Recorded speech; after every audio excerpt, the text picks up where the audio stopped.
Burada bir bağlantımız olacaq. Deyirlər ki, geomaqnit qasırğası gözlənilir. Bunun insanlara təsiri necə olacaq, necə qorunmaq lazımdır, hansı məqamlara diqqət eləmək lazımdır? İlkin mütəxəssislərlə söhbətləşəcək. Sabahın xeyir olsun İlkin, bizi eşidirsənmi? Salam, sabahınız xeyir olsun Sevda və Rahil. Tamaşaçılarımızı da buradan salamlayırıq. Bəli, sizin də qeyd etdiyiniz kimi, ümumiyyətlə 2025-ci il girəndən bu tərəfə Azərbaycanda geomaqnit qasırğası davam edir. Təbii ki, biz də Günə Doğru komandası olaraq elə ilk dəfə olaraq canlı yayın vasitəsilə sujet halında təqdim edəcəyik. Hansı ki, Aynur xanım və Rüyani xanım var yanımızda. Hal-hazırda mən Aynur xanıma yaxınlaşacağım. Aynur xanım Abdülkərimova Şamaxı Astrofizika Rəsədxanası elmi işçisidir. Biz də geomaqnit qasırğası haqqında məlumatları təqdim edəcəyik. Hər vaxtınız xeyir olsun. Hal-hazırda aktiv faza üzərində davam edirik. Ümumiyyətlə, ölkə ərazisində 2025-ci ildən bu yana aktiv maqnit qasırğası davam edir. Bunun səbəbləri nədir və hal-hazırda vəziyyət nə yerdədir? Sabahınız xeyir. Qeyd eləmək istəyirəm ki, hal-hazırda biz Günəşin 25-ci siklinin maksimumunu ətrafındayıq. Çünki 2024-cü ildə Günəş öz 25-ci siklinin maksimumuna yaxınlaşdı, yəni artıq çatdı və 2031-ci ilə qədər 11 illik həmin o aktiv sikl yekunlaşmalıdır. Və 2025-ci ildə, yəni bu il ərzində də biz geomaqnit qasırğalarını yenə tez-tez müşahidə edəcəyik. Çünki yəni aktiv siklin, yəni dediyim kimi maksimumu ətrafındadır və yavaş-yavaş zəifləməyə doğru gedəcək.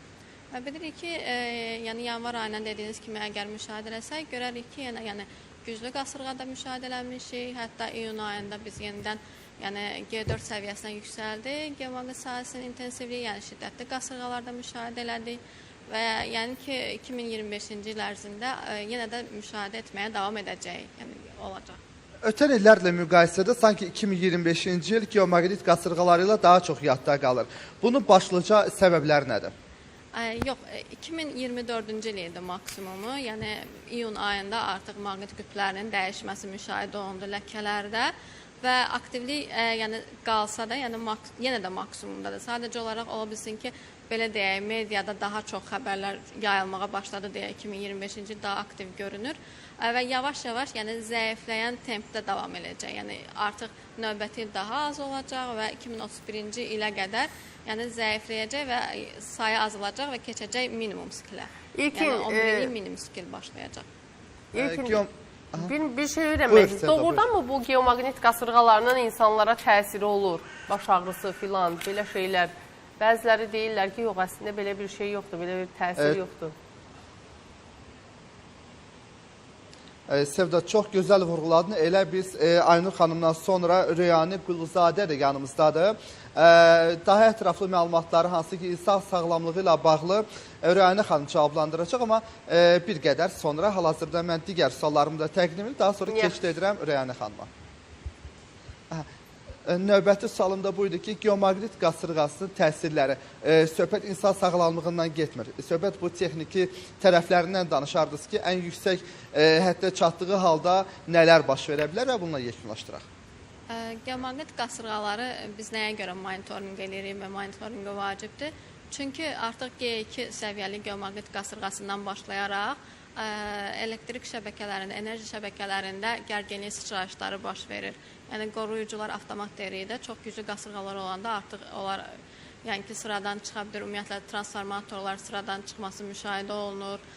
Naviqasiyada problemlər yaradır. Çünki siqnalların kəsilməsi olur. Radio siqnalların yüksək tezlikli və aşağı tezlikli. Həmçinin əsasən peyklərdə geomaqnit qasırğaları zamanı əməliyyatların aparılması çətinlik yaradır. Onlarda hündürlüyün azalması müşahidə oluna bilər. Yəni ki, peyk yerə düşə bilər. Həmçinin əlavə olaraq səth yüklənməsi olur peyklərdə. Bütün bu proseslərə görə və radiasiya baş verə bilər. Tutaq ki, kosmonavtlar açıq kosmosa çıxa bilməzlər geomaqnit qasırğaları zamanı. Çünki radiasiya baş verir. Həmçinin yüksək hündürlükdə, yəni ki, transatlantik uçuşlarda da radiasiyanın miqdarı arta bilər. Bu səbəbdən yəni reysləri dəyişdirirlər. Belə bu qədər. Növbəti günlərdə geomaqnit qasırğası gözlənilirmi? Gözlənilirsə, təqribən hansı tarixlərdə proqnozlaşdırılıb? Sabaha ola bilsin ki, zəif geomaqnit qasırğası baş versin, G1 səviyyəli. Və o, yəni günəşin səthində hal-hazırda çox böyük ölçülü tac dəliyi müşahidə olunur. Onun təsiri nəticəsində sabah ola bilsin ki, G1 səviyyəli geomaqnit qasırğası olsun. Bəli, hörmətli tamaşaçılar və dəyərli aparıcılarımız, qeyd edək ki, ölkə ərazisində geomaqnit qasırğası yaşandığında mütəxəssis insanların da sağlamlığında müəyyən qədər problemlər yaşanır və bizim hal-hazırda yanımızda nevroloq Röyanə Quluzadə var. Röyanə xanım insanın sağlamlığında hansı problemlər yaşanır? Bu haqda bizə danışacaq. Röyanə xanım, xoş gördük. Bu haqda məlumat alaq sizdən.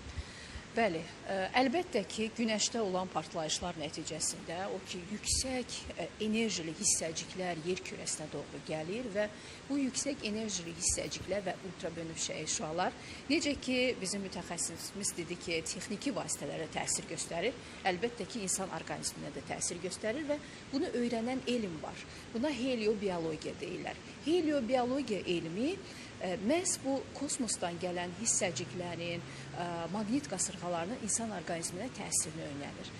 Və tədqiqatların nəticəsinə görə əlbəttə ki, bu qasırğalar insanın ən çox təsir etdiyi sistemləri, ürək-qan damar sistemləridir, beyin-qan dövranı sistemidir, epilepsiya xəstələridir, baş ağrı və miqrendən əziyyət çəkən xəstələrdir və sinir sistemi həssas olan insanlara çox ciddi təsir göstərir və bunların orqanizmində dəyişikliklər gedir. Xəstəliklər kəskinləşə bilər, arta bilər. Misal üçün, tədqiqatların nəticəsinə görə məhz bu dövrlərdə biz miokard infarktını çox görürük insanlarda və yaxud da beyin-qan dövranının kəskin pozulması olan insult çox məhz bu qasırğalar dövrünə düşür. Miqrenli xəstələr bizi izləyirlərsə, onlar çox gözəl bilirlər ki, məhz bu qasırğa olan dövrlərdə onların miqren atakları başlayır, dəhşətli baş ağrı atakları başlayır və eyni zamanda qeyd etdiyim kimi sinir sistemi problemi olanlar, nevrozdan əziyyət çəkənlər, panik atakdan, təşvişdən əziyyət çəkən insanlar, emosional insanlarda bax bu atakların, bu təşviş, həyəcanın artmasını görürük. Hətta depressiya, meyillik, apatiya və suisid hadisələri də təsadüf eləyir məhz bu dövrlərə. Röyanə xanım, geomaqnit qasırğası baş verdiyi zaman bu halın insanlarda diskomfort yaratması deyə nə etməlidir? Tövsiyələrinizi bölüşərdiniz. Əlbəttə ki, o insanlar ki, məhz mən sadaladığım qrupa aiddir, yəni ürəyində bir problemlər olan insanlar, bu insanlar bilməlidir ki, bu dövrdə qan dövranında bir problemlər yarana bilər. Məsələn, arterial təzyiqin ya kəskin qalxması ola bilər, ya kəskin düşməsi ola bilər və belə insanlar bilməlidirlər ki, məsələn, normalda əgər təzyiq dərmanlarına biz bilirik ki, bəzən o qədər də ardıcıl riayət etmirlər, bu dövrlərdə mütləq səliqəli dərmanlarını içməlidirlər, mütləq şəkildə. Və bir də belə insanlara tövsiyə olunur ki, mümkün qədər daha sakit həyat tərzi keçirsinlər, daha çox evdə qalsınlar, daha çox dinlənsinlər. Yəni, bayırda, həyətdə, bayırda olmasınlar ki, bu qasırğanın təsirindən daha az məruz qalsınlar. Bol su içmək tövsiyə olunur. Bu dövrlərdə bol su içmək lazımdır, dinlənmək lazımdır. Sağ olun. Sevda və Rahil, geomaqnit qasırğası haqqında məlumatları istər astrofizikanın əməkdaşından, istərsə də nevroloqumuzdan tamaşaçılarımıza təqdim etdik. Məndən isə bu qədər. Söz yenidən sizdədir. Təşəkkür edirik ilkin, minnətdarıq sizə də.